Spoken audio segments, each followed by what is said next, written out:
This exercise allows you to work on ankle, hip and knee mobility on the front leg, as well as hip and big toe mobility on the rear leg, so you can tick a lot of boxes all at once.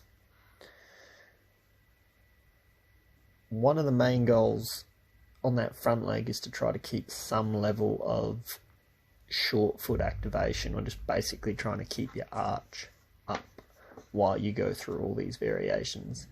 But then, as you can see here, you can work the knee in and out, still trying to keep the toes and the heel on the ground as best you can. And you can progress that by adding load onto the front leg and then going through the same sequence of either just pushing straight forward or moving the knee in and out. You do want to try to keep the back knee at 90 degrees of external rotation, as rotated as you can keep it, and we're trying to keep the chest up and facing forward as you go through it.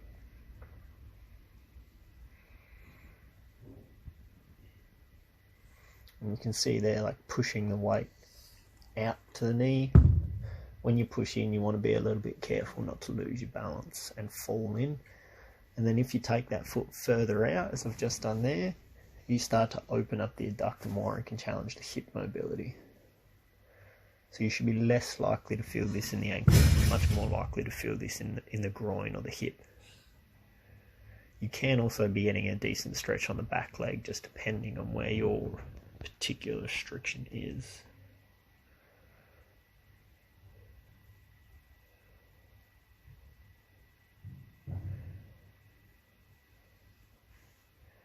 Same thing, adding load to that on the front leg. You can play with your trunk position when you go through these. I haven't in these videos, I've just kept it facing forward. You might notice, even though it is hard, but I do keep my mouth closed and just focus on nasal breathing throughout the whole series as well. And now you will see at one point in this left leg that I'll actually take my right foot off the ground and let it go down. That's because, rather than get this in my front leg, because I'm so tight in my right big toe, I'm actually getting a big stretch back there that's limiting how far I can push forward to this. So there we go, I just lift it up there and then keep going through. If I wanted to focus on the big toe mobility on the back, I could use this for that. However, we're really more trying to focus on that front leg, ankle, knee and hip.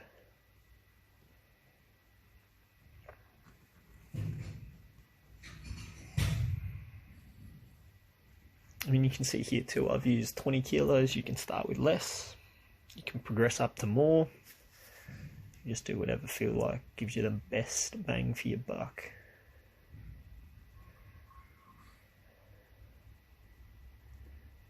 I do generally just prefer a kettlebell to a dumbbell because it's a bit easier to hold on to while you do that, but you can do it with a dumbbell, you can do it with a barbell, you can do it with a weight plate. And you can even just push onto your front leg with your hands if you don't have any load around.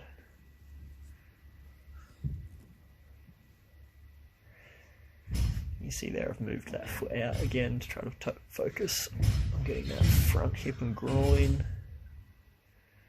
You can obviously go as far as you feel comfortable, or as far as you feel like you need to.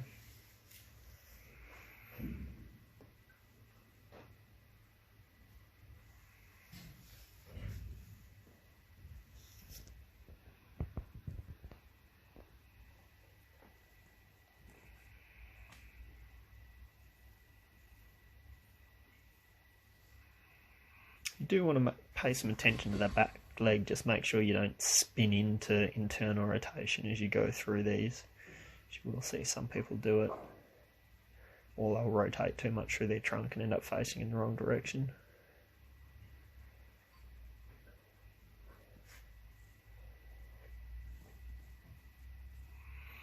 Now we're going to add a step. So we're going to add a step and a band to really focus on the ankle here. So once we get that band around the ankle, you see we then just move it to make sure that it's sitting below both malleoli, or just below the kind of bony bits of the ankle there. So that as we push forward, that band is pulling the talus back a little bit. And then here you can really play with it again. You can reach forward as I've done there. You can come back up, put your hands on, push in and out a little, push forward, grab the load in a bit and add that on there as well. Would suggest being careful as you load it up the first time. You just don't want to drop it hard onto the thighs. It might push your ankle down a little bit further than you feel comfortable doing. You can do the band without the step. However, you do need to make sure that that band is still angling downwards, so that actually becomes quite hard. However, you could make it a little bit easier by bringing the whole foot onto the step rather than leaving the heel off, as I've done here. Leaving the heel off should let you get more of a stretch and get into deeper dorsiflexion, which is why we've done it.